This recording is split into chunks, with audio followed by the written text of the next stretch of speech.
the special ones? That's a good question. That's a real good question. So the rest of the night was uneventful. In fact, for years, everything was uneventful. And then in 95, I moved up to Park County from Colorado Springs and went to work for the Sheriff's Department. And in 97, I started experiencing dizzy spells. So I went to the clinic up there in Fairplay, and they examined me and said, well, you have viral pneumonia. So the only treatment for that is oxygen. You have to be on oxygen 24/7 for a month or however long it takes to get rid of the pneumonia. So I did that. I was on oxygen for a couple of months and finally went back in, and they said, yeah, it's cleared up. Pneumonia's gone. And I said, well, I can't breathe. I have a hard time breathing. So they did a blood oxygen count on me, and it was very low. They said, maybe we should send you to a pulmonary specialist. So I went to Denver and saw a doctor there, a pulmonary specialist there. He did some tests. He said, we've confirmed the worst. You have idiopathic pulmonary fibrosis. He says there's no treatment for it, and there's no cure for it, and you've got about 2 years or less left to live.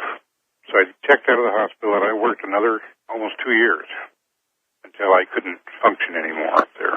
Couldn't get off my oxygen machine. So I resigned from the department. I had to go back in 1999 and have some blood work done. And when I was doing that, it was a male nurse that was working on me. He was injecting the needle, and he says, what do they tell you have? And I told him, I said, well, they're telling me I have idiopathic pulmonary fibrosis. And he looked up, he says, that's what I have. I said, really? He said, yes. He said, I was on the naval ship that had a meltdown on the nuclear reactor. Everybody aboard the ship now has idiopathic pulmonary fibrosis caused by the overexposure to radiation. And I'm thinking now, overexposure to radiation. Wow. And the grass went brown in the shape of a cigar. And in 1992, you might have been exposed to radiation that caused your disease. That's plagued my mind for years. And if that were true, then what would the role be of somebody not human appearing as human, knowing everything about your life, and saying that they had checked up on you when you were 6 with a red light, and that he was checking in with you about the cigar that you saw, and disappears? Your gut tells you as a longtime police officer that he was not human. Do you have any sense in intuition or dreams that you've had of what might be coming in the next 4 or 5 years, given the fact that you have now outlived the prognosis of death with the disease? You know, if I could answer that question, Linda, no, I don't have a clue. And I keep expecting something to happen. I keep expecting to have this guy walk up to me again somewhere. If they know where I'm at during the course of my life, they know where I'm at now. Thanksgiving of 2002, we went back for Thanksgiving. During the course of that dinner, there was my mother, myself, my wife, my brother and his wife, 2 nephews and their wives, and kids. And we're all sitting around this huge table. We've had our dinner. So Mom said, anybody got anything new to say? And I said, sure. I got a story to tell you. So I told him the story that I just told you about this sighting, whatever it was, and meeting the guy. When I got to the part about the red light coming in the front room, my mother dropped her fork, and it was just dead silence. She said, I remember that very, very well. She said, this light came in through the window in the front room. You were playing on the floor, and we couldn't figure out what in the world that was. And Dad, she said, got up and went out on the front porch, and he said, there's nothing here. There's nothing out here. And he came back in. That light had illuminated the front room. It was going down one wall, across the floor, up the other wall, across the ceiling. And when Dad went out, it was gone. She said, I remember that like it was yesterday. Nobody spoke for a good long time after that. We didn't have anything to say for the moment.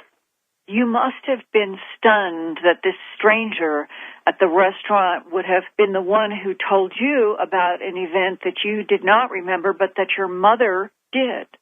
Yeah. I didn't remember it because I was about 6 years old at the time.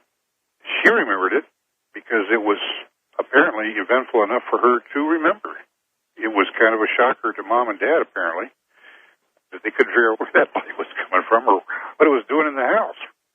If the stranger is from another universe, the beyond, why would there be only a few of these incidents in life described by only a few people? Well, I really don't have an answer to that question other than possibly they do have a select few that they want to use as a medium. You know, here's what's going on.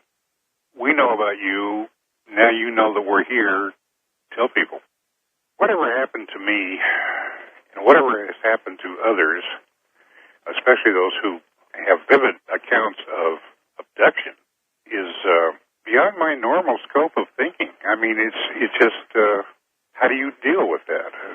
I don't have a bunch of visions, and I can't foretell the future, and I have a hard time remembering yesterday. I also have an expectation that whoever or whatever these beings are going to make a full disclosure, or at least our government may make a full disclosure in the very near future. I think that's going to occur. I just think there's no way about it. They can't hide it anymore. Now, this was 16 years ago, 1992 to 2008. And Whitley, what intrigues me is that he sat with this inside of his mind, wrestling it around, not talking to anybody about it, as he said, until he finally decided this year, this fall, to send me an email with some of the details, and I followed up. And now I have been able to do this interview with a man with a long law enforcement career who is as baffled as all of us are about this phenomenon, but there has to be, as he said to me, a reason for why he finally reached out to contact somebody, because he feels more strongly now than he has in these 16 years that this strange character who was sitting and staring at him in that restaurant in Colorado Springs is still around and is going to show up because John Spaulding feels, not knowing how much longer he's going to live, that there is something urgent about right now and what is coming in relationship to whatever was in that craft and whatever was the real story about the stranger. He has even gone so far, just this fall, finally, of 2008, to look through his belongings for that business card from 16 years ago, and has now reached out to an old friend to go to the town that he remembers that the stranger was supposed to be running an antique shop.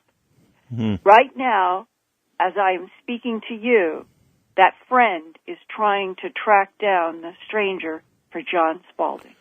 My goodness, Linda, how many times I have heard about this stranger and have experienced this stranger in my own life. And, of course, I have two of them. I have the Master of the Key, who was such a stranger, and I have the man I call Mr. Crew, who was such a stranger. And, you know, it's such a haunting thing that so many of us have a feeling that things are finally really changing. Right. There are changes in Washington that suggest that there could finally be some official disclosure down the road next 6 months or so. They certainly can't use the collapse of the Wall Street as a reason not to tell the truth. Not anymore, no. Goodness, no. It has been terrible. I've never seen a collapse like this. I've seen some bad years, of course we all have in Wall Street, but this is beginning to look like the dreaded 1929-34 period, and I think it is just beginning. I think that it's all seems to be sort of part and parcel with the changes that are predicted prior to 2012. Right. It's quite extraordinary the way these things keep building up like this. Yes. Well, Linda, it's such a haunting and beautiful story in a way. And, you know, his